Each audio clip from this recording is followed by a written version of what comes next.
O legal do segmento de varejo que eu vejo, Manuel, que é um segmento muito dinâmico, né? Então hoje não é só uma localização boa que vende, não é só uma fachada boa que vende. O que eu enxergo que mudou de lá para cá? O profissionalismo.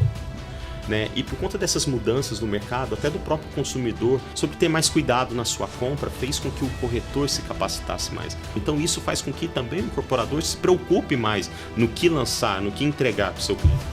Para o meu primeiro cliente é o corretor, de maneira muito séria, é que faz com que a gente tenha um grande sucesso no decorrer do nosso processo.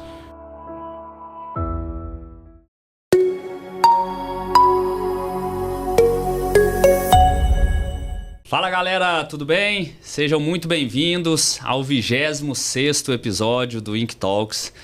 E hoje eu tenho o prazer de receber aqui comigo ele que atua no mercado imobiliário desde 2008, fez escola na Brookfield, a atual Tegra, onde atuou na gestão de marketing comercial em vários estados brasileiros, do Centro-Oeste, Nordeste, São Paulo. Ele está desde 2017 na gestão comercial da Ops Incorporadora, uma referência no segmento do alto padrão no Centro-Oeste, uma empresa que lidera o mercado regional, tendo lançado e vendido mais de 1 bi em 2023. E esse número, pelo visto, só aumenta agora em 2024. Então, seja muito bem-vindo, Gabriel Santos. Obrigado, Manuel. Obrigado pela oportunidade de estar aqui, de poder vivenciar isso aqui e contar um pouco da nossa trajetória e da nossa empresa para todos os seus telespectadores. Show de bola! E hoje, pessoal, a gente vai falar bastante aqui sobre a atuação da Ops no mercado regional, que é uma referência do nosso segmento, mercado de alto padrão, essa relação entre marketing e comercial, explorar um pouco sobre essas atuações regionais também. Mas eu queria começar, Gabriel, ouvindo aí um pouco dessa sua longa história no nosso segmento, com bastante experiência, né? A gente já tem mais de 70 lançamentos, Exato. Mais de 70 empreendimentos lançados. Então, conta um pouco aí para nós como que você percorreu todo esse caminho. Eu iniciei, na verdade, no segmento de varejo, na área de shopping center de uma construtora chamada MB Engenharia. Você deve conhecer Conheço muito bem. Conheço então, bem. Eu iniciei na MB na parte de shopping center dela, isso em 2001, 2002, mais ou menos. Qual shopping que era? O Araguaia Shopping. Ah, que legal. Pelo Araguaia Shopping. Quando foi em meados de 2008, me convidaram para ir para a parte da construtora, da incorporadora da MB Engenharia. E em 2008, no início de 2008, foi quando a MB resolveu fazer o IPO na Bolsa. Uhum. E ao invés de fazer o IPO na Bolsa, ela recebeu uma proposta, na época da Brascan, de vender a MB Engenharia. E aí eles venderam a MB Engenharia para o grupo Brascan, para Brookfield Incorporações. Então, em 2008, eu iniciei, de fato, na parte de incorporação. Naquela época, eu fazia gestão de marketing, né? Do Centro-Oeste, Nordeste, São Paulo, interior de São Paulo. Então, atuei em São Paulo, Santo André, Santos, Campinas, enfim.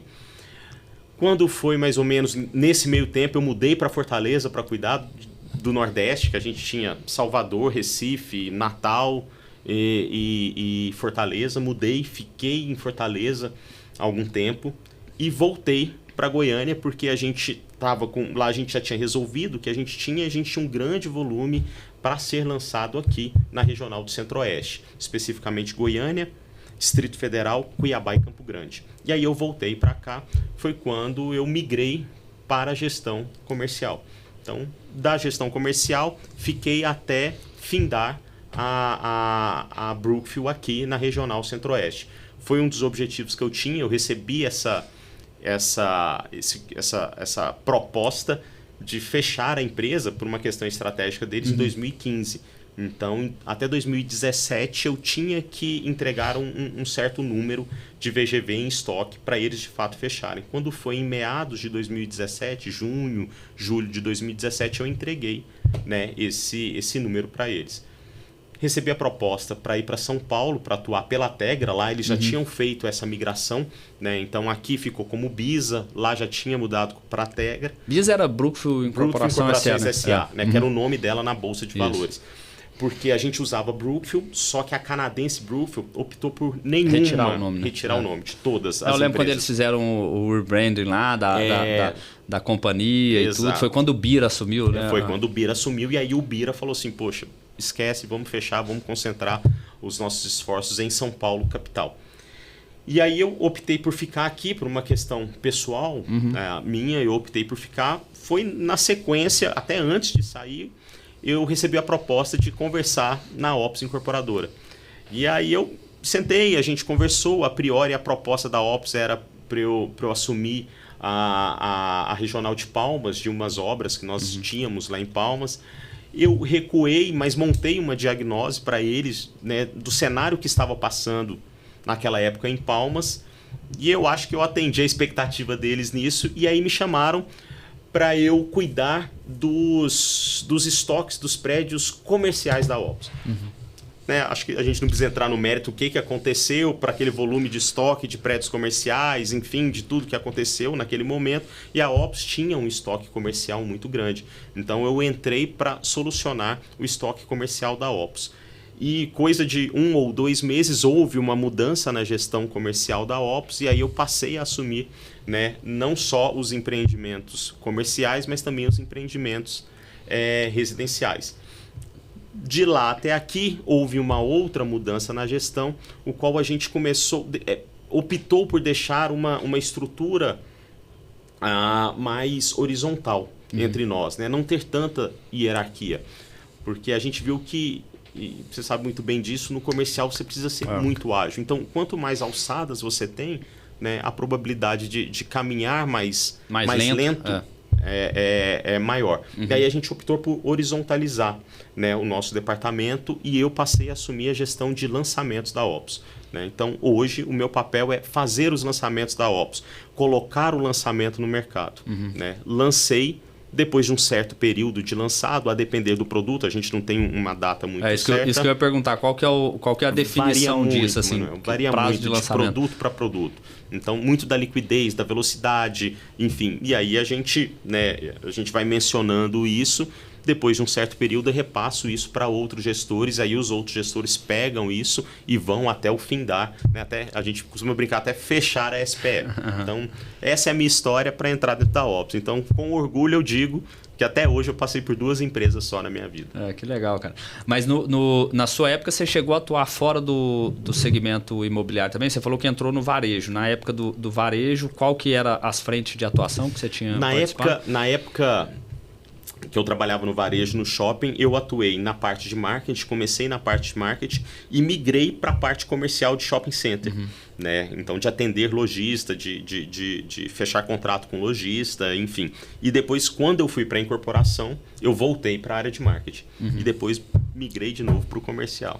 Agora, o que essa sua experiência, tanto no segmento do varejo, atuando no marketing, no comercial, e essa experiência também na área de marketing da incorporação imobiliária, hoje trazem para você de diferenciais, de aprendizados e formas de atuação dentro da frente comercial? O legal do segmento de varejo que eu vejo, Manuel, que é um segmento muito dinâmico, né? Então, principalmente de shopping center. Você precisa estar todo tempo pensando em como fazer para ontem, para levar movimento. E eu acho que isso casa muito bem com a nossa estratégia comercial hoje. Eu costumo dizer lá dentro da empresa que a gente, né, hoje, pela estrutura que nós temos dentro da Ops, a gente tem um poder de reação muito grande. Né? Não só em colocar um projeto à venda de maneira muito rápida, mas também de entender o cenário do mercado e agir a favor ou contra esse cenário de mercado. Então, concordo. A gente tem uma pegada muito rápida. É uma empresa dinâmica, né? Então, hoje todas as áreas se conversam. Né? Eu costumo falar que, poxa, eu não faço uma estratégia comercial sem o meu marketing saber da minha estratégia comercial. O marketing não concebe uma campanha sem saber do comercial. Então, essa bagagem do varejo ajuda muito nisso, dessa dinâmica da gente pensar fora da caixa, às vezes de montar uma estratégia para lançar um projeto, assim, como algum outro incorporador não pensou. Falou, poxa, vamos lançar esse projeto, fazer sempre o A mais B, assim, poxa, espera aí. será que esse projeto compensa fazer esse A mais B? Né? A gente tem alguns cases quanto a isso. Sei lá, eu pego o último case, o Ateliê Ops. Nós lançamos, nem chegamos a lançar no início do ano. Foi uma estratégia nossa pensada de falar, poxa, vamos carregar ele dessa forma e vamos abrir vendas sem lançar para gerar uma expectativa e tal. Poxa, deu muito certo. Deu muito certo. O meu próximo lançamento agora, o Ops Tennis Club, também foi uma estratégia que a gente falou, poxa, vamos começar a trabalhar lá antes, gerando uma certa como que eu posso dizer? Um certo segredo do que é o Ops Tennis Club. Né? Para você ter uma ideia, hoje tem gente ligando na sede da Ops falando que querem se associar ao clube que a Ops está lançando. Então isso é legal. Então a gente consegue pegar essas ações do varejo e colocá-las aqui, né, no nosso segmento de incorporação. Vai criando aquela ancoragem de expectativa, Exato. de uma ansiedade, tudo para poder gerar o posicionamento do produto. É isso. E isso se traduz, sei lá, no nosso stand. Né? Assim, eu acredito que boa parte das pessoas que estejam aqui já tenham ido no nosso stand e ver que o nosso stand é totalmente interativo. Né? Chega lá e fala, poxa, hoje a gente recebe, sei lá, a cada 15 dias eu recebo um incorporador que fala assim, poxa, eu fiquei sabendo de vocês. Nós citamos o nosso amigo, né, Gilson aqui, ligou e falou, cara, eu quero sentar porque eu quero entender. Então a gente recebe pessoas do Brasil inteiro, caravanas, cara. A gente recebe caravana e a gente fala, eu quero entender aqui, eu quero ver a estrutura do stand de vocês. Então, nosso stand também tem essa pegada de varejo e tal, que a pessoa olha e fala, poxa, que legal, uma empresa, né, de um segmento de alto padrão tem uma pintura enorme, né, no seu stand de vendas. Então, assim, é legal essa dinâmica que aí a gente adapta ela para o nosso segmento. Cria posicionamentos diferentes. Exatamente. Isso é bem bacana. E a gente estava até comentando aqui, você falando sobre ter passado por duas empresas, uma delas a MBA, e nos bastidores a gente comentando que acaba que foi uma empresa de uma baita escola no nosso mercado, né? A gente comentou aqui sobre o Gilson, o Juliano, Danilo, né? Grandes amigos, um abraço para eles aí, que foram pessoas que você conviveu aí ao longo da carreira. E aí eu queria entender, Gabriel, assim, o que mudou ao longo desse período, né? Você saindo lá de 2008, iniciando na incorporação, num outro momento de mercado, trabalhando numa companhia de capital aberto, num mercado onde, né, a gente teve uma grande expansão geográfica, não só da Brookfield, mas de várias outras empresas do país e que depois fizeram uma reestruturação de atuação e tudo. O que mudou e em vários outros aspectos também, da forma de comercializar, a forma de relacionar com o corretor, com o cliente, de lá para cá, desse momento que você vive hoje no nosso mercado? Eu acredito que pelo fato de eu ter agido em vários mercados, como a gente estava até comentando, cada mercado tem a sua particularidade. Né? É diferente fazer uma venda aqui em Goiânia do que fazer uma venda em Fortaleza ou do que fazer uma venda em Anápolis, que é aqui do lado. É diferente. O que eu enxergo que mudou de lá para cá? O profissionalismo. Não só do incorporador, mas também do corretor. Né? Se você pega um corretor há, sei lá, 15 anos atrás, é um corretor diferente, que não era tão capacitado assim, era o corretor de pedido. A gente costumava brincar que quando a gente lançava, por exemplo, lá em Águas Claras. Águas Claras teve um boom lá no Distrito Federal. A gente brincava assim, poxa, lá em Águas Claras hoje até um cone parado vende. Né? Assim, porque o corretor ele não se preocupava tanto em se capacitar com isso. Né? E por conta dessas mudanças no mercado, até do próprio consumidor, de entender mais sobre o processo de incorporação, sobre ter mais cuidado na sua compra, fez com que o corretor se capacitasse mais. A facilidade de acessar informações também, contrapor o corretor. Né? Então isso fez com que, de fato, poxa, você quer ser corretor, amigo? Então, você quer ser um bom corretor? Então se capacite. Então a principal mudança que eu vejo, né, no ramo imobiliário foi da capacitação do corretor. Tá? Dele ter evoluído e vem evoluindo. Você, com o seu talk aqui, é uma das pessoas que agrega, né? A gente pode citar vários outros que têm agregado, né, nessa informação e na capacitação do corretor. De falar, poxa, cara, tá aqui, é uma baita profissão, uma profissão que de fato o céu é o limite. Você tem que se capacitar. Mas estuda, né? Estuda. Então eu imagino que isso fez com que o nosso mercado se tornasse cada vez mais profissional. Claro, também foram os incorporadores. Essa recessão que teve, sei lá, em 2016, 2017, Aquela época a gente não tinha uma lei do distrato bem elaborada, então fez também com que, para o nosso lado de incorporação, melhorasse. Criou-se a lei do distrato para dar parâmetros para ambos os lados. O incorporador também começou a se preocupar mais com o produto que ele estava entregando para o cliente, né? Principalmente trazendo para a nossa regional aqui em Goiânia, né? Goiânia é uma das capitais, né, por mais que seja mais pujante no segmento de incorporação, hoje também é uma das capitais que mais tem incorporadores. Concorrido, né? Concorridos, né? Se você pegar aí proporcionalmente, Goiânia deve estar no topo de incorporador. Então isso faz com que também o incorporador se preocupe mais no que lançar, no que entregar para o seu cliente. Então eu imagino que essa evolução foi boa para todo o segmento. Bacana. E como que está as frentes da atuação da Opus hoje? Entrou agora recente no segmento horizontal. Lá atrás já tinha feito certos movimentos para poder ter outras atuações regionais. Você comentou de Palmas, teve em Palmas, teve em Anápolis. Como que a empresa passou esse processo e qual que é a cabeça dela hoje, assim, para onde ela mira?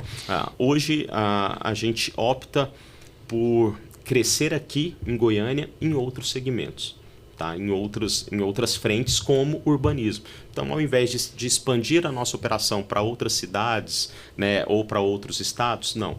Hoje a gente está voltado por ficar aqui e desenvolver outros projetos aqui, como o caso do urbanismo, né? Foi uma oportunidade que nós tivemos de desenvolver algo novo, né? Falou, poxa, a Opus partiu para o urbanismo, sim, e deu muito certo. Primeiro lançamento, maravilhoso, tudo certo. Temos aí mais, né, muitas áreas para incorporar no segmento de urbanismo. Então, a gente enxerga que hoje a gente prefere estar aqui, mas procurando projetos novos para serem desenvolvidos. Assim, o que a gente pode melhorar no nosso segmento dentro da nossa regional? Não sei lá, poxa, será que compensa partir por um projeto voltado para idoso? Poxa, é um ramo, eu estou expandindo para uma área que ninguém nunca pensou, sabe? Alguma coisa assim. Então, hoje a gente prefere estar aqui dentro de Goiânia, expandindo dentro do nosso negócio, né, em outros viés de incorporação, seja na incorporação horizontal ou vertical. Entendi. Lá atrás, na época da pandemia, vocês tinham feito até um movimento de entrega de apartamentos já todos prontos, 100% pronto. Isso continua na empresa? Sim. Vocês ainda têm esse... O que a gente percebeu? Quando entrou a pandemia, a gente tinha alguns projetos em estoque nosso, né, que não estavam vendendo. E aí, aqui, especificamente o Urbano, que está aqui do nosso lado, onde nós estamos gravando esse conteúdo. O Urbano, a gente tinha um estoque considerável lá e a gente optou por decorar. Salvo engano, 8 unidades do Urbano, nós tínhamos 16 ou 20 unidades do Urbano. Vendemos assim, ó, as 8. A gente falou, poxa, olha, um viés. Começamos a decorar apartamento e vender. E aí a gente criou um nicho de mercado, aquele que procura um apartamento pronto já para morar, para mudar. Para pegar as malas e mudar. Então, isso veio crescendo, né? Eu não tenho os números de cabeça, mas assim, sei lá, a gente partiu de 15 unidades num ano para 25 no outro, para 30 no outro, e a gente vem crescendo. Então, a gente conseguiu criar uma esteira, né, para os imóveis prontos nossos estarem todos decorados e mobiliados, né? Porque um dos principais problemas de quem muda é mudança. Assim, é fato isso, né? Não só a mudança de montar o seu apartamento, mas a mudança mesmo. Poxa, pegar meu negócio, sair, mudar. Então a gente falou, poxa, vamos minimizar isso. E um outro ponto, indo também nessa área de atuação de entregar o apartamento decorado, foi quando nós lançamos a nossa linha de apartamentos compactos, que é a nossa linha Giro, né? Que foi um outro modelo. Falou, poxa, a Opus nunca tinha pensado ir para o segmento de apartamentos compactos. De repente, a gente criou uma linha Giro de apartamentos compactos que hoje, né, a gente acabou de lançar um projeto nesse segmento de compactos que a gente estava comentando agora, né, que tem um mês eu vendi 95% dele. Né? E aí a gente também criou... Já foi quantos Hoje a gente está de segmentos compactos, se não me engano é o sétimo de segmentos compactos, contando os giros, o gel e o Cidade Beach Home. Tá. Né? Então foi muito certo, porque aí lá a gente falou, poxa... seja ele voltado para o consumidor final, que quer morar num apartamento compacto, seja ele para o investidor. Poxa, já vamos entregar a solução para o cliente, que é entregar o apartamento já mobiliado e decorado. Então, hoje a gente atua nessa linha também para esse perfil de segmento, tá? Proporcionando para o cliente uma linha de decoração, da básica à mais alta, né? Mas é opcional. Né? É opcional, isso é uma personalização. E temos também alguns produtos, como por exemplo o Deck 23, na Praça da T23, que eu entrego agora, que eu também estou dando a opção, né, do cliente já comprar ele mesmo antes de estar pronto, decorado. Então foi assertivo isso, começou na pandemia, deu muito certo, as pessoas começaram a enxergar isso como uma oportunidade.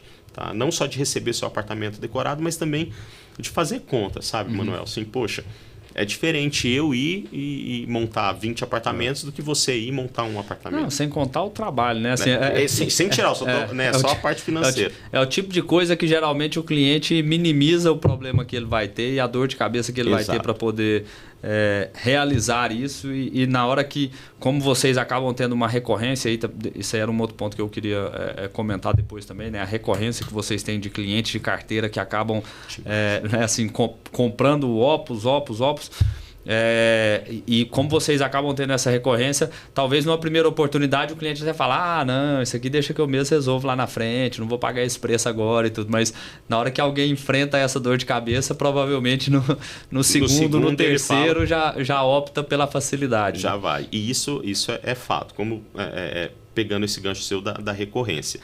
A gente enxergou isso no primeiro projeto, salvo engano, foi no Pátio 136, que a gente começou a enxergar a recorrência de clientes nossos comprando. E aí a gente falou, poxa, vamos começar agora a dar prioridade na venda para os nossos clientes Opus. Então hoje, todos os projetos que a gente lança, o cliente Opus, ele é chamado em primeiro lugar para comprar. Assim, é fato. Assim, eu acompanhei isso no Terra da Grama, acompanhei agora lá lá em cima, no Home, lá também. No Work, em todos os projetos nossos, o cliente Opus, ele tem prioridade. Gabriel, ele tem benefício, tem desconto? Não, ele não tem. Ele tem prioridade de escolher a unidade que ele quer na frente dos outros. Então, isso é uma das vantagens que a gente dá para quem é cliente Opus. Vocês têm aberto vendas um dia antes, né, para eles? Geralmente é um dia antes a gente abre para os clientes Opus, geralmente. Mesma condição, a única diferença é que eles têm a opção de escolher, né, uma unidade às vezes um pouco melhor do que a outra, ou alguma unidade específica, enfim. Então, isso eu pego o Ateliê Opus. O Ateliê Opus, 80% dele eu vendi para clientes Opus. Né? E se eu tivesse deixado, eu venderia para 100% de clientes Opus. Né? Então, qualquer apartamento compacto aí que eu abro, de 40% a 50% eu vendo para clientes Opus. Entendi. É um baita trabalho, né? E até puxando esse gancho, depois eu tenho uns outros pontos aqui que eu quero voltar neles, mas eu acho que já se conecta com esse ponto. Que é uma frente, né? Não sei como que é a estrutura hoje da empresa e tudo, imagino que seja uma frente paralela aí à sua, mas o que você puder abordar aí, que é a questão do relacionamento com os clientes. Porque isso demonstra um tipo de ação de relacionamento, né? Que é você, na frente comercial, gerar essa prioridade para os clientes, mas a Opus ela tem esse destaque como uma empresa que recorrentemente está aí ganhando prêmios do consumidor e tudo. Como que é isso dentro da empresa? E até um outro ponto que eu acho que é interessante de você abordar aqui, Gabriel, é como que isso se conecta com a sua área. Porque às vezes a gente pensa no relacionamento com o cliente só como tem aqui que fazer. Não, mas qual que é o benefício disso para o todo dentro da empresa? Um dos benefícios é esse, né? A recompra de unidades. Né? Então, assim, meu cliente ele recompra a unidade, ele fica, compra, recompra, enfim. Eu falo que o cliente é o nosso principal patrimônio. Né? Então, é fato. Então, a gente deve zelar e cuidar dele muito bem. Ele é o nosso principal patrimônio. E a gente tem, sim, uma ligação muito forte com a área de relacionamento ao cliente. Porque nós somos a entrada. Né? A primeira pessoa que o cliente fala é conosco. Né? Nós temos lá um hábito de nós, gestores comerciais, procurar atender 100% dos nossos clientes. Né? Um cliente vai num stand, ele é atendido por nós. Um cliente vai num produto meu que está em construção, ele é atendido pelo gestor comercial. Né? Um produto meu que está pronto, o corretor só entra lá se tiver o meu gestor comercial junto. Então, isso faz com que a gente gere uma certa ligação com o cliente. Então, o cliente acaba sentindo a confiança, falar, poxa, eu estou conversando com alguém de fato que vai me auxiliar. E isso gera, né, uma certa confiança do cliente num todo. Porque aí ele vê que, poxa, quando eu passo para a área de relacionamento ao cliente, o relacionamento ao cliente me trata da mesma forma que o comercial me tratou lá no início, querendo me vender. Né? Porque muita gente tem essa percepção, não, me trata bem só quando quer me vender. Depois que vende, tchau. Não, a gente se preocupa com o todo. A tal ponto de, poxa, a minha central de relacionamento ao cliente identificou que o cliente A está com uma certa dificuldade de pagamento, com algum atraso e tal. Antes deles abordarem, passa para o comercial abordar. Poxa, eu tive contato com esse cliente. Né? E querendo ou não, nosso contato é mais pessoal. É mais próximo. É mais próximo. Então, poxa, a gente entra, nós gestores comerciais, entramos em contato com os clientes e falamos, olha, poxa, identificamos aqui, está acontecendo alguma coisa, a gente pode te auxiliar? Poxa, deu algum problema? A gente pode procurar repactuar o seu pagamento? O que a gente pode fazer? E aí torna essa confiança de falar, poxa, que legal, pô, o Gabriel... Conversa fica até mais fácil. Pô, o Gabriel, ele tá me ligando agora porque ele viu que eu tô passando por uma dificuldade, tá me propondo algum tipo de ação e tal. Então, a gente começa a reverter essa situação de um cliente, né, que poderia se tornar um problema para nós ao longo prazo, né, bem antes, por conta dessa ligação da área comercial com a área de relacionamento ao cliente. Então, de fato, a gente é bem ligado nessa preocupação com o nosso principal patrimônio, que é o cliente. Entendi. E você tinha comentado sobre essa questão, até voltando aqui para entender um pouco da estrutura da empresa, porque isso vai ajudar aqui nos demais pontos. Você tinha comentado sobre essa questão de ser hoje uma estrutura mais horizontal, né? Como que é isso, assim? Como que é, na prática, a estrutura comercial hoje da Opus? A estrutura comercial. A gente tem o diretor-presidente como gestor comercial e nós, gerentes comerciais, nós somos 5 gerentes comerciais ligados diretamente ao diretor-presidente. Então, assim, a gente tem essa flexibilidade, né, e até na nossa mão de aprovar ou não uma proposta. Então, eu vejo muito corretor ou muito gestor de imobiliário falando assim, poxa, eu tive lá na incorporadora A, mandei uma proposta que passou para fulano, que passou para Beltrano, que chegou no dono. Poxa, aí vocês não, vocês já são filtro, né? Dá ou não dá? Né? Tá aqui na nossa mão. Poxa, não dá? Pera aí que em um telefonema a gente consulta. A gente tem um presidente que é muito solícito conosco, assim, 24 horas por dia, sábado e domingo. Então isso, essa horizontalidade do nosso organograma faz com que a gente ganhe velocidade na venda, né? Que assim, é um dos pontos muito positivos que a gente vem, né? E o corretor acaba enxergando isso e trazendo para a gente, falando assim, poxa, lá não tem essa burocracia, né? Lá ou é sim ou não, você está na mesa aqui, também pelo fato da gente sentar com todo mundo, né? E passar essa confiança para o cliente, de falar, cara, assim, pode, aqui sou eu, se eu falar que dá, se eu falar que não dá, vamos voltar, vamos renegociar e dá, né? Eu costumo falar que a gente, numa mesa de negociação, a gente tem que demonstrar autoridade para o cliente. Não autoridade no sentido de soberba, mas autoridade se eu estou falando domínio aqui, mesmo. de domínio. Se eu estou falando que não dá, não dá. E o corretor sente isso e fala, pô, eu gosto de levar lá na Opus porque os gestores lá têm essa autoridade de falar, olha, aqui não dá, aqui não dá. Ah, poxa, não dá isso, espera aí, mas se a gente adaptar aqui, poxa, vai. Então, a gente ganha muito com esse nosso formato horizontal. E pelo tempo de atuação e pela própria estrutura de uma forma mais enxuta, com o tempo cada um já vai pegando ali o domínio do que dá para fazer. O que dá para fazer, o que não dá, enfim, e o porquê que não dá ou porquê que dá. E você falou que são 5 gestores, isso aí é dividido, você falou que você é o gestor de lançamento. Isso, a gente divide a carteira hoje com um gestor que cuida da parte da reserva IBT lá no Serrinha, porque a gente tem um VGV grande, então a gente precisa de um gestor que olhe com muito cuidado só aquela parte. Eu fico com a parte de lançamentos daqui, aí eu tenho nós temos outros 2 gestores com carteiras divididas a depender do produto. Um foca num produto num segmento mais compacto e comercial, o outro num outro segmento que não compacto e comercial, e um gestor das nossas revendas. Entendi. Então, essa é a nossa estrutura. E Gabriel, tendo toda essa experiência que você tem já de mercado, e é óbvio que todo o seu conhecimento ele não vem só das empresas que você atuou e tudo, mas pelo próprio relacionamento, convívio, benchmark, conhecer de outros negócios, de outras empresas.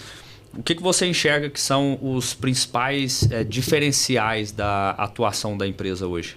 Hoje, essa comunicação entre todos os departamentos. né? Então, nós se comunicamos para que a gente coloque um produto ou um serviço para o meu primeiro cliente é o corretor, de maneira muito séria, e que ele confie nesse primeiro atendimento que a gente está dando.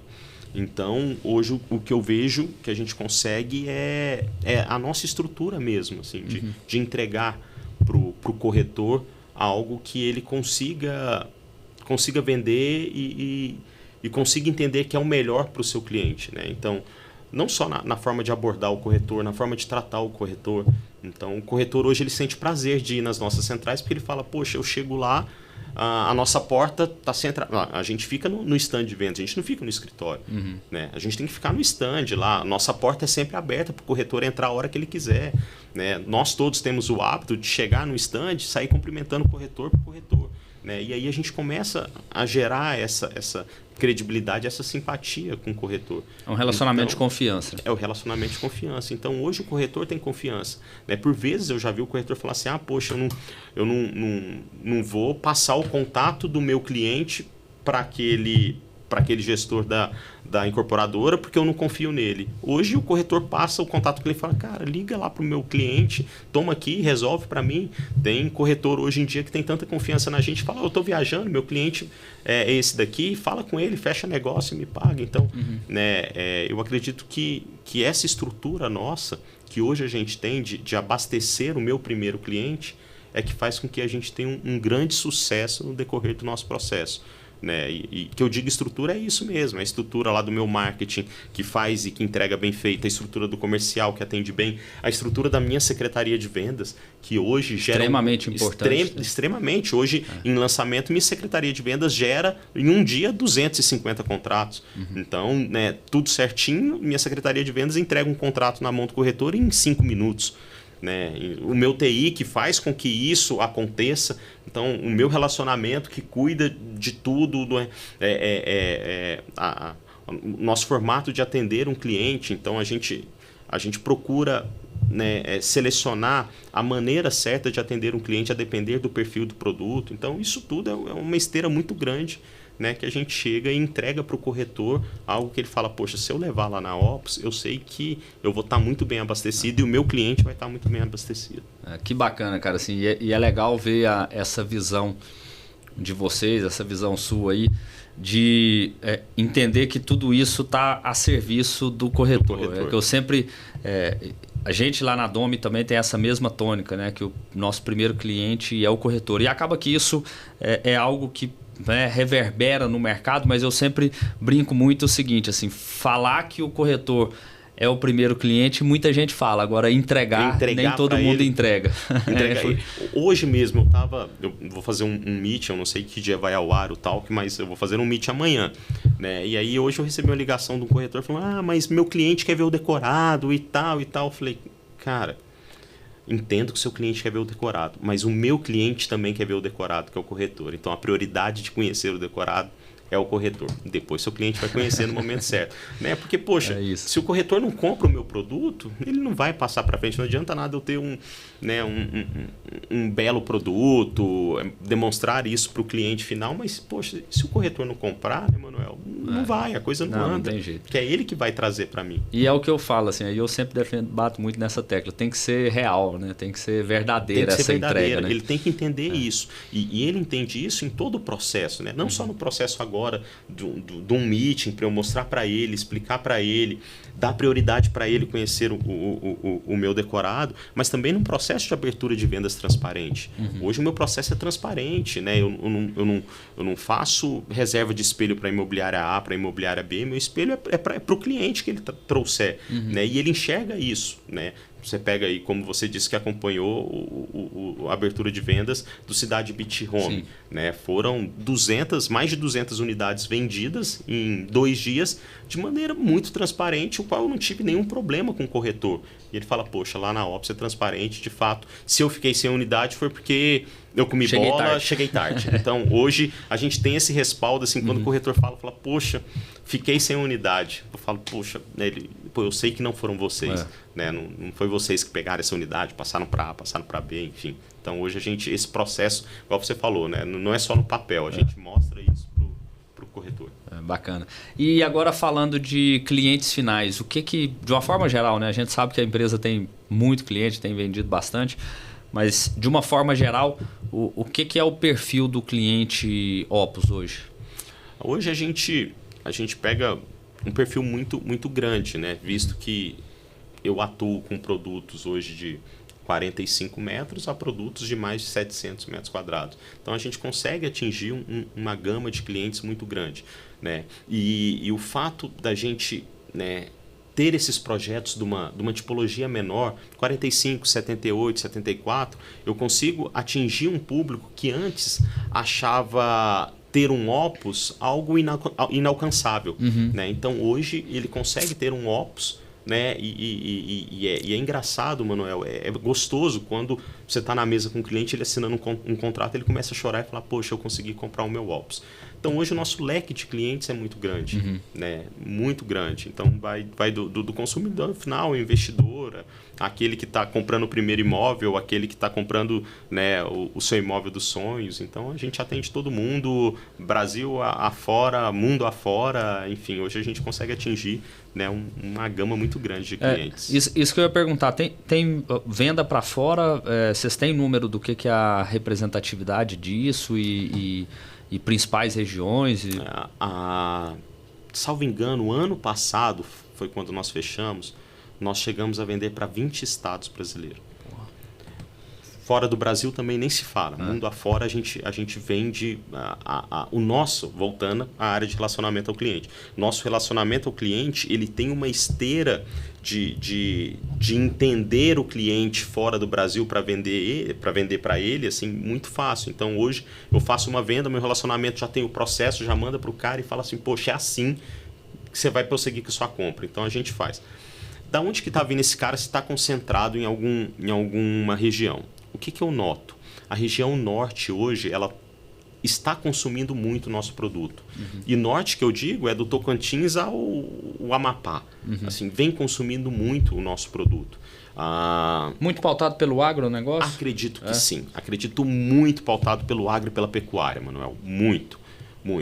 Porque é um cliente de um poder aquisitivo alto. Então, como a gente atende muito esse cliente, a gente acaba entrando um pouco na vida particular dele. E eles enxergam Goiânia com a base deles de saúde, a base de educação, a base de qualidade de vida.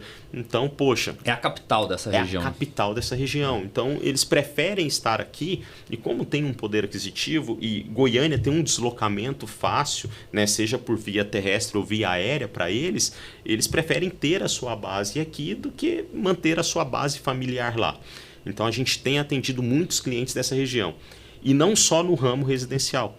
A gente tem visto o ramo comercial também muito grande dessas pessoas do agro. Então, a gente tem vendido muitos espaços corporativos para esses empresários do ramo do agro ou da pecuária. Mas para montar o próprio negócio ou como investimento? Para montar o seu próprio negócio, né? O que eles enxergam?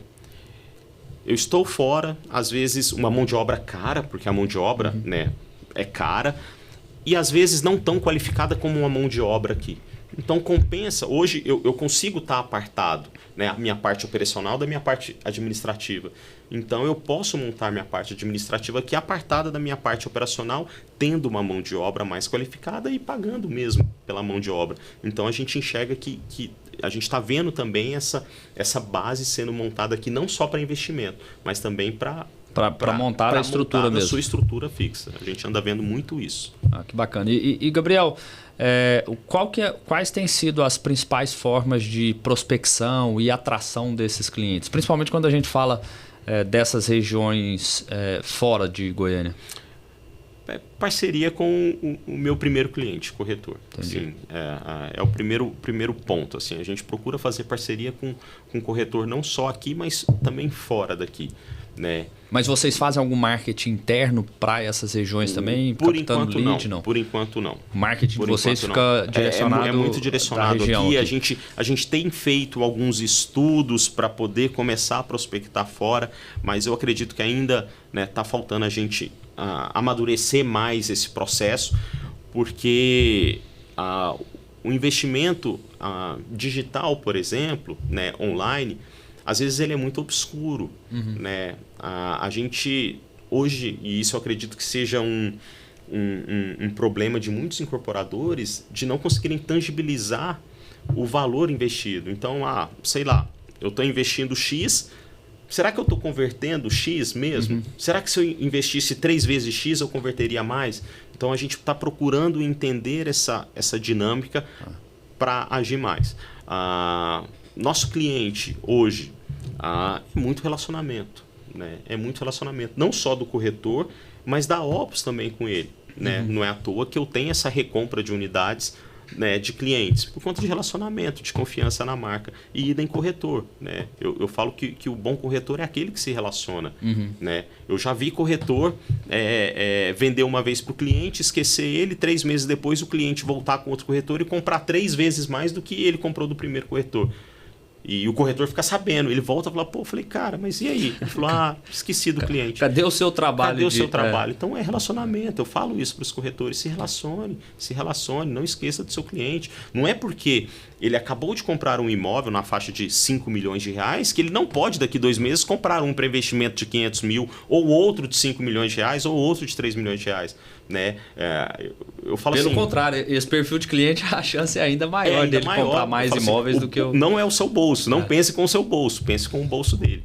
Então é relacionamento, muito relacionamento. E nessa frente de relacionamento, como que atua o marketing? Porque você falou da área de relacionamento da empresa, mas como que atua o trabalho de marketing também frente a esses clientes? Tem um trabalho, uma régua ali?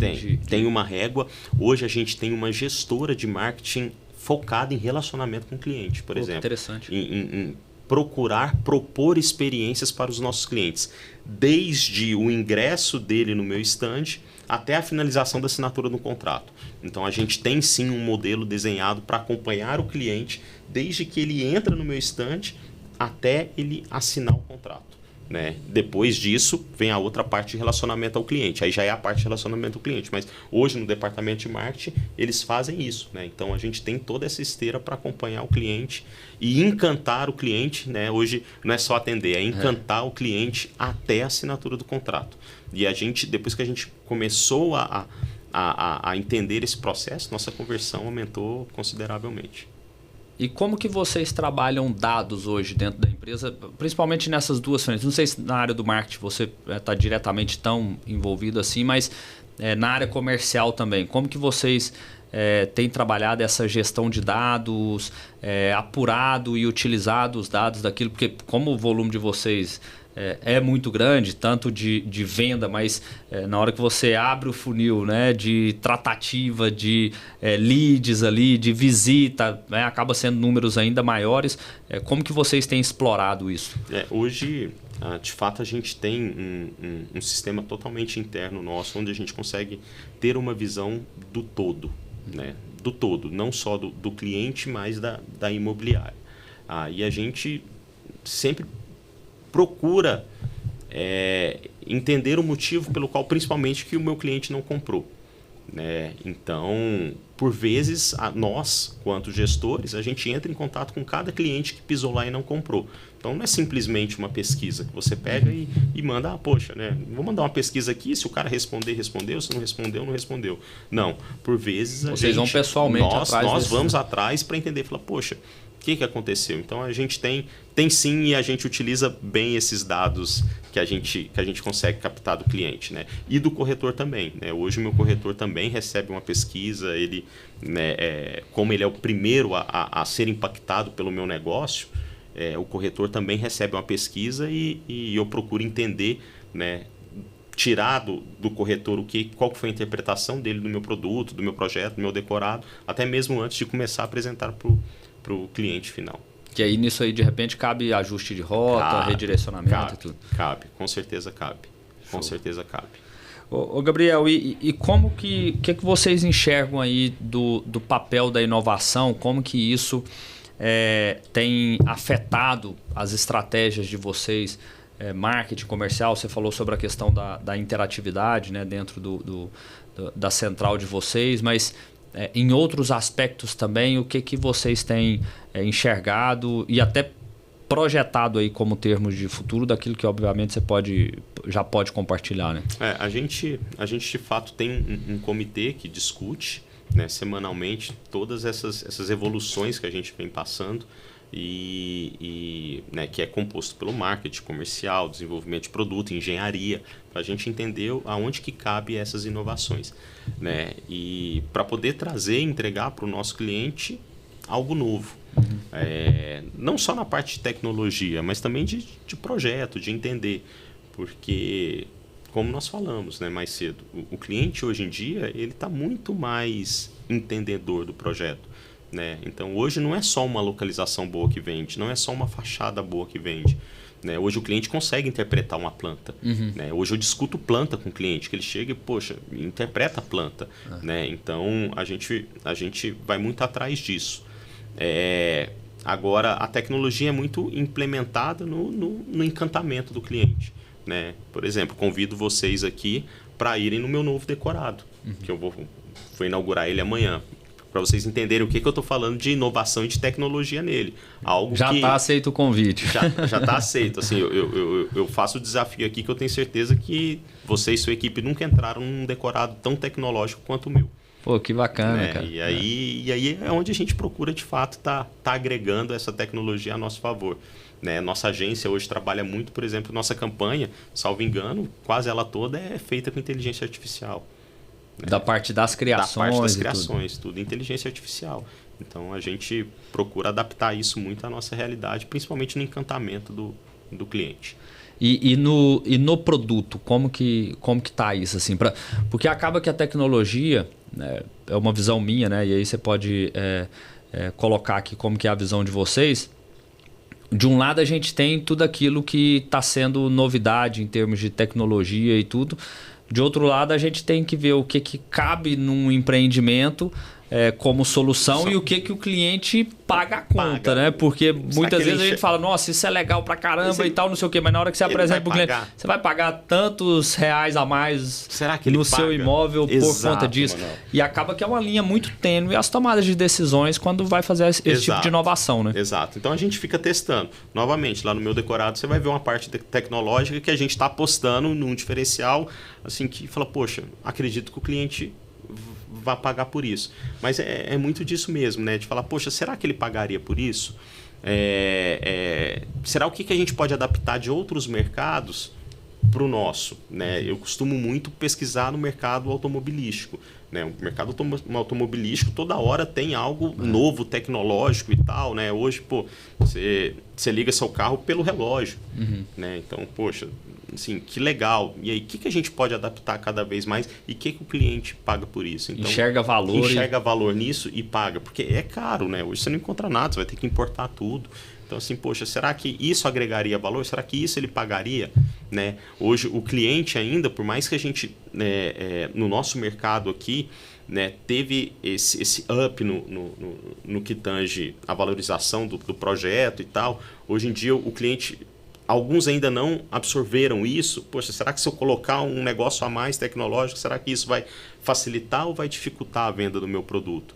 Então, a gente fica, de fato, muito nessa indecisão e a gente está ingressando aos poucos nisso. A gente tem pensado nisso e, aos poucos, a gente tem colocado isso nos nossos projetos. Que legal. Ô, Gabriel, outro ponto que eu queria entender aqui, qual que é a visão de vocês... É assim, a Opus, ela, né, por mais que ela tenha aberto aí o leque, como você colocou, de começar a ter produtos mais compactos, um pouco mais acessíveis, vamos colocar assim, não acessíveis no padrão, sim, né, sim. No nível do empreendimento, mas de tickets menores. Okay. Mas é uma empresa nichada, é uma empresa que atua no segmento okay. de alto padrão, alto e altíssimo padrão aqui de Goiânia. Como criar esse posicionamento e essa força tão grande de marca na empresa? Porque isso é algo que eu observo muito no mercado imobiliário, e aí até eu queria colocar uma posição minha individual com relação a esse ponto, que eu vejo que o mercado de Goiânia ele vive muito essa tônica e uma certa dificuldade nesse posicionamento, principalmente para quem não tem grandes volumes.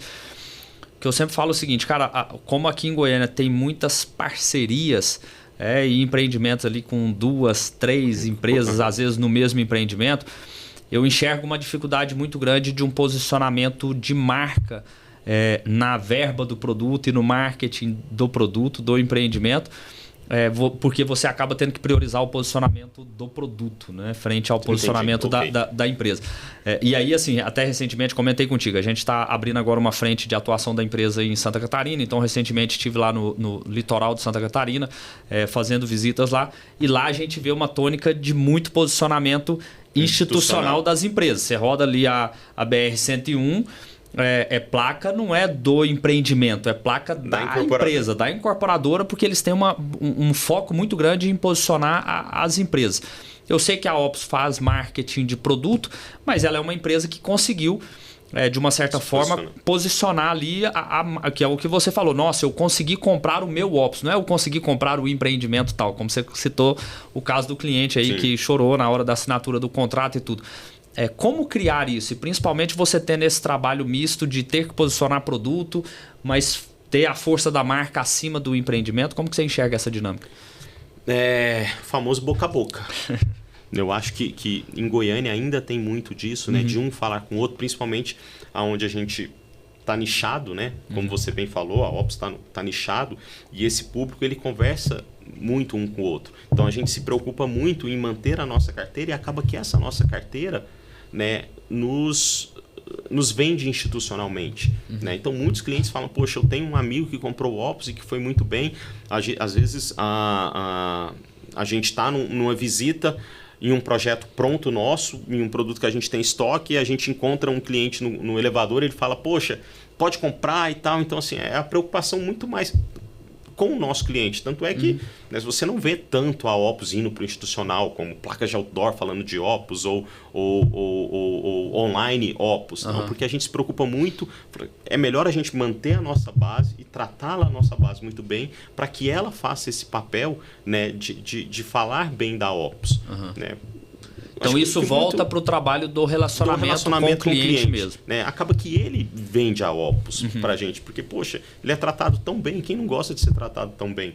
Né? E aí ele acaba vendendo e fazendo esse institucional para nós. Então, eu acredito isso particularmente falando que a nossa preocupação, né, no institucional é com o nosso cliente e ele fica a par disso. Né? E aí quando eu falo cliente, novamente eu volto para o meu primeiro cliente, o corretor. Acaba que ele também vende muito bem a Opus, porque nós, quanto comercial, da área comercial, a gente que está em contato com esse corretor. Então a gente precisa tratar esse corretor bem, ele precisa ser abraçado por nós. Né? A gente precisa entender que atrás daquele profissional, corretor, tem um ser humano. Então, poxa, se ele entender que eu, quanto Opus, entendo que ele é um ser humano, ele vai falar bem de mim para todo cliente que ele atender. Né? A gente costuma falar assim que para nós lá no comercial não tem hora, não tem dia para eu atender esse corretor. Poxa, se o corretor está me ligando num sábado, 9 horas, num domingo, 7 horas da noite, é porque ele está precisando da minha ajuda, eu preciso atender ele. Né? A gente sabe da realidade do corretor hoje em dia. Nem todo corretor, né, vive de viajar a cada 15 dias. Né? O corretor, ele, poxa, às vezes uma ligação que você deixa de atender ele num feriado às 10 horas da noite pode fazer uma baita falta para ele num aluguel, numa luz, numa mensalidade do filho dele. Então, essa preocupação que o corretor sabe que a gente tem com ele ajuda também no institucional da Opus. Né? Então, eu acredito muito nessas duas vertentes. Assim, cuidar do que você tem. Então, fortalecer o relacionamento com os corretores e com a minha base de cliente, porque eles vão ser, de fato, as pessoas que vão falar muito bem de mim. Que interessante, cara. E aí você tocou no ponto do corretor, era uma outra pergunta aqui que eu queria fazer, que é, você já atuou com centenas de corretores, né? Milhares, né? Então, assim, tem uma carteira de relacionamento grande com vários corretores, né? Desde corretores mais bem preparados e corretores não tão bem preparados ou até não preparados, despreparados. O que para você aí caracteriza, até para os corretores que ainda estão nesse processo de formação e tudo, terem isso como uma dica e um conselho? O que você caracteriza como o perfil de um bom corretor? Ser honesto com o cliente dele. Ponto. Honestidade acima de tudo. Seja honesto com o seu cliente. O corretor que está nos ouvindo agora ou nos vendo agora, seja sempre honesto com o seu cliente. Seja o que há, assim, dou o que doer. Seja honesto com o seu cliente. Assim, eu vejo muito corretor não sendo honesto com o cliente. Assim, poxa, gente, se você quer criar vínculo nessa profissão, novamente, tendo relacionamento. Você vai ter relacionamento ganhando a confiança do cliente. Então, o que eu vejo é isso que eu procuro passar, assim, gente, seja honesto com o seu cliente, né? Não tente passar a perna nele, não, que ele vai ficar sabendo. É uma resposta forte, né? Assim, porque é aquilo, assim, eu sempre falo muito assim, para quem não está habituado a esse mercado e tudo, pode olhar para esse tipo de posicionamento e falar, mas não é tão óbvio, mas a gente que vivencia o mercado no dia a dia, a gente sabe que assim, a gente tem muito aquela tônica, o óbvio precisa ser dito, porque... Fernando Maia já falava, o óbvio nem sempre é óbvio, Gabriel. Então, assim, não estou generalizando isso, porque, puta, graças a Deus, a grande maioria é sempre honesto, mas assim, sempre tem aquele que às vezes, poxa, foge um pouco a informação, ou às vezes não quer passar a informação com receio. Passa a informação, porque se você não passar, o seu colega vai passar e aí você vai acabar perdendo esse cliente porque ele falou, poxa, ele não quis me passar essa informação, né? Então passe, assim, seja honesto sempre, né? Então, uma dica que eu dou para quem está ingressando agora, seja honesto com o seu cliente, né? Seja parceiro dele, olhe no olho dele, né? Às vezes o que o cliente quer não é isso aqui, não é um piso, não é uma parede, ele quer resolver um problema dele, quer resolver uma dor dele. Então procure, novamente, da mesma forma que nós olhamos o corretor como pessoa, como ser humano, olhe o seu cliente também, não só como número, mas olhe o seu cliente como ser humano. Procure entender a demanda dele, a dor dele. Fala, pô, Gabriel, o cara está comprando um apartamento de 11 milhões de reais, ele tem uma dor? Ele tem uma dor. Com certeza. Ele tem uma dor, independente da que seja, porque ele está achando a casa dele pequeno, ou ele está achando a casa dele grande demais, ele tem uma dor. Então, às vezes também falta esse olhar como ser humano. Às vezes eu vejo muito corretor olhar e falar, nossa, número, ali é número, ali é número, ali é número, né? E eu já vi corretor perder venda porque o cliente virou e falou assim, você está me olhando só como número, né? Você não está me olhando como ser humano, ou como a minha dor, ou como a minha demanda. Então, assim, seja sempre honesto com o seu cliente e procure entender a dor ou a demanda dele. Isso é engraçado, cara. Tá me fazendo lembrar que eu sempre bato muito na seguinte tecla, né? O mercado imobiliário, ele é um mercado de relacionamento. Isso não é de hoje. Assim, eu lembro bem, né? Eu morei durante 10 anos numa cidade do interior aqui de Goiás, Ouro Verde. E lá tinha o corretor da cidade. Era o cara de confiança de todo mundo da cidade. E eu sempre bato muito nessa tecla, assim, que antigamente era muito disso, né? O cliente tinha o seu corretor de confiança. O mercado mudou, o mercado se expandiu muito, né? Passou a ser um mercado de grandes volumes.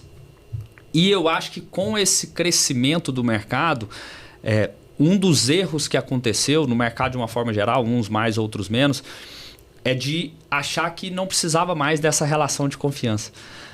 E eu sempre falo muito assim, gente, o volume ele nos traz só uma necessidade de incluir o processo nesse meio do caminho. Então, para mim hoje, a gestão de um empreendimento, a gestão comercial de um empreendimento é você fazer uma boa gestão dos processos que mantenham o seu relacionamento de confiança com a sua base de clientes. Falando dos corretores mesmo, das equipes de vendas e tudo. Só que não tirar essa etapa do relacionamento de confiança e enxergar só o negócio como um processo, né? Você tem que ter processo, porque hoje a gestão, pelos volumes que a gente tem, requer isso, mas sempre focado no ponto principal, que é manter essa base de relacionamento, né? Exatamente. Eu penso muito nisso, né? É o que eu preciso me relacionar com o meu corretor, eu preciso ser honesto com ele e me relacionar, jamais esquecer de que é pessoa com pessoa, né? Sempre pessoa com pessoa. Show de bola. Gabriel, partindo aqui para a parte final do nosso episódio, eu queria fazer contigo aqui agora uma parte que a gente chama de sprint imobiliário, que é um bate-bola, perguntas e respostas, jogo rápido. Mercado imobiliário precisa de cada vez mais pessoas como você, como outros aí que procuram capacitar o corretor para que ele enxergue a profissão de corretor como mantenedora e como perene, não como uma profissão de momento. Então, cada vez mais pessoas que procurem capacitar o corretor. Acho que o mercado imobiliário precisa disso. Que bacana, cara. E o que você mudaria no setor se você tivesse um superpoder? Eu mudaria no setor se eu tivesse um superpoder. Que todo corretor pudesse fazer uma venda aí a cada um mês. seria muito bom. E o que você diria para o Gabriel de 15 anos atrás? Faz do jeito que você vai fazer, que vai dar tudo certo. Que bom. Tá tudo bem. Sinal de que a jornada foi... vai desse jeito que vai dar bem, vai dar certo. Sinal de que foi uma boa jornada. Tem dica de livro? Bíblia. Cara, tá aqui, ó. Tá aqui. Essa aqui, em todo episódio, ela tá aqui. Tem um livro bom que eu gosto também, que chama O Sermão da Montanha, né? Já deve ter ouvido falar. Sim. O Sermão da Montanha, um livro espírita que detalha o sermão de maneira muito legal, né? Muito, né? Não didática, mas de maneira muito pessoal, que aí você consegue enxergar que, né, o cara que pisou aqui, que foi o maior ser de luz aqui, como que ele tratava as pessoas, né? Então, essa é a dica. E eu acho legal você tocar nesse ponto da Bíblia, porque eu leio a Bíblia diariamente, né? Todos os dias de manhã eu acordo, uma das primeiras coisas que eu faço é ler a Bíblia, fazer meu devocional lá, enfim. É o mais interessante porque assim, a gente fica num anseio de buscar respostas em outros conteúdos, de qualquer coisa, né, na vida, mas assim, a gente fica naqueles... Eu sempre, né, gosto muito de ler, leio, estudo, escuto podcasts, enfim, então eu sou meio ávido assim, de conteúdos de diversas fontes, mas quando você vai para a Bíblia, a base de tudo tá ali, né, cara? Assim, de tudo, tudo. No final das contas, eu sempre, por exemplo, uma das leituras que eu já pratiquei bastante, hoje menos, é o estoicismo, que são as coisas mais primordiais ali dos ensinos, né? Mas aí na hora que você vai para a Bíblia, cara, assim, é surreal, né? O tanto que a gente enxerga coisas diferentes, de forma diferente, e o aprendizado que traz. Isso eu falo assim, poxa, independente da sua crença, do seu credo, total, assim... Que seja, legal, que seja por visão histórica. Seja por visão histórica. É um baita livro. Tenho preguiça. Vai só pro Novo Testamento, que ali não precisa olhar o antigo, que fulano que é filho de fulano, que é filho de Beltrano. Vai pro novo, independente de credo, eu também gosto, porque dá essa visão geral de você falar, poxa, olha que legal, né? Onde a gente pode tendenciar. Redes sociais sua e da Ops, que queira deixar aí pro @Viverops. @Viverops. E mensagem final, Gabriel. Cara, eu sou muito fã do Ayrton Senna. Muito fã do Ayrton Senna. E ele fala uma frase mais ou menos assim, que fala assim: não importa quem que você seja, do mais baixo ao mais alto escalão, um dia você chega lá. Pode ter certeza que você chega lá. Então, assim, trabalha direito, trabalha com prazer, trabalhe com amor, trabalhe com respeito, né? Que um dia vai chegar. Muitas vezes as pessoas pensam muito em dinheiro, né? Não. Em dinheiro. Falar, poxa, eu quero dinheiro. O dinheiro é consequência do trabalho. Então, se você trabalhar, e você vai ter dinheiro, né? Trabalhando certo, com respeito, com cuidado com o que você está fazendo, com cuidado com o próximo, que aí você vai ter sucesso. Então, um dia você chega lá. De um jeito ou de outro, trabalhando certo, de um dia você chega lá. Isso aí me lembra muito o seguinte, né, cara? Assim, você tendo propósito, virtude, trabalho duro... Tá tudo certo, cara. Trabalhar em cima desse tripé aí não tem erro, né, cara? Não tem erro. Vai chegar lá e vai dar tudo certo. Porque quando você tem propósito, assim, às vezes a gente fala, não, mas também tem que ter visão de longo prazo. Não, mas quando você tem propósito, você tem visão de longo prazo. Exatamente, você tem visão. Porque você não fica imediatista ali, né? Você sabe que o caminho é árduo, né? Exatamente, é isso que eu penso. Não, show de bola, Gabriel. Obrigado Valeu, eu que agradeço. Pela presença, pela participação. Foi excelente, né? Assim, um baita conteúdo que você trouxe aqui pra gente, né? Espero que que todo mundo aí que está nos acompanhando que tenha gostado. Né? Mais uma vez, obrigado pela disponibilidade do seu tempo num dia pré-meeting. Pré-meeting. Né? Eu sei que... Saindo daqui eu vou voltar lá, porque eu quero ver como é que... O pessoal costuma falar que eu sou igual telecena. De hora em hora eu subo para ver como é que tá, o decorado, ver se tá tudo bem. Imagina a agenda louca, então obrigado aí por ter disponibilizado esse tempo com a gente. Agradeço toda a equipe sua aí. Obrigado, cara. Show de bola. Pessoal, então é isso. Quem nos acompanha aí, que ainda não nos segue nas redes sociais, tem a minha rede social no Instagram, @Manuel_Bruno, a do InkTalks, ink.talks, e a da Domi também, Domi Inteligência. Então nos acompanha aí, que a gente posta bastante conteúdo sobre o segmento. Para você que nos acompanhou, muito obrigado. Curta, comente, compartilhe esse episódio com as pessoas que você acha que são importantes de ver esse conteúdo. Um forte abraço e até a próxima.